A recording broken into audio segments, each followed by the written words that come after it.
कन्नड तालुक्यामध्ये जे काही शिवपांधन रस्ते नकाशाप्रमाणे आहे व काही गाड रस्ते, शिवरस्ते, पांधन रस्ते हे अतिक्रमित केलेले आहे।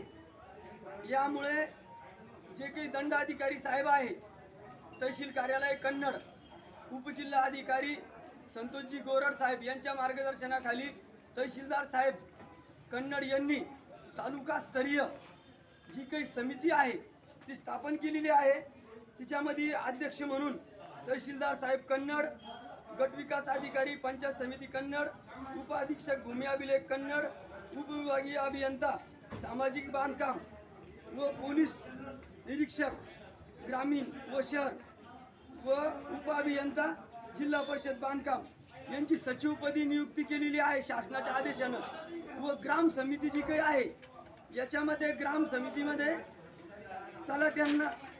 तलाट्यांना साहेबांनी आदेशित केलेलं आहे की जी काही शिवपांधन रस्ते याची जी काही समिती आहे ही 7 दिवसाच्या आत तलाट्यांनी स्थापन करावी।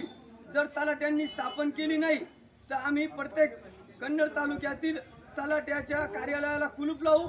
जर तलाटींनी जर लईच आरेरावी जर आडमुठी भूमिका जर घेतली तर वेळ पडल्यास तलाट्याच्या तोंडाला काळे सुद्धा लावू, असा मी तुम्हाला इशारा देतो।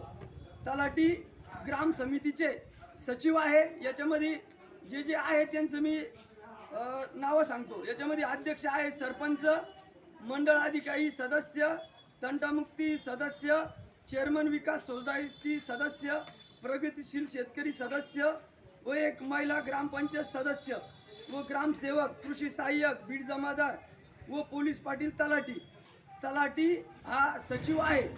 ग्राम समिती कार्यकक्षा याच्यामध्ये सचिव आहे व रस्ता काढण्याची जबाबदारी जे काही शिवपांधन रस्ते आहे हे ग्राम समितीचे आहे। पण यासाठी तलाट्यांनी लवकरात लवकर समिती स्थापन करावी। जर तलाट्यांनी जर समिती स्थापन केली नाही तर आम्ही तलाठी कार्यालयाला कुलूप लावू व तलाट्याच्या तोंडाला काळं लावू। आणि मी हा इशारा देतो आहे, जर तलाट्यांनी जर ऐकलं नाही, जर गोरगरिबाच्या शेतकऱ्याचे जर हाल झाले तर तलाट्यांनी गाठ माझ्याशी आहे याचा तुम्ही विचार करावा।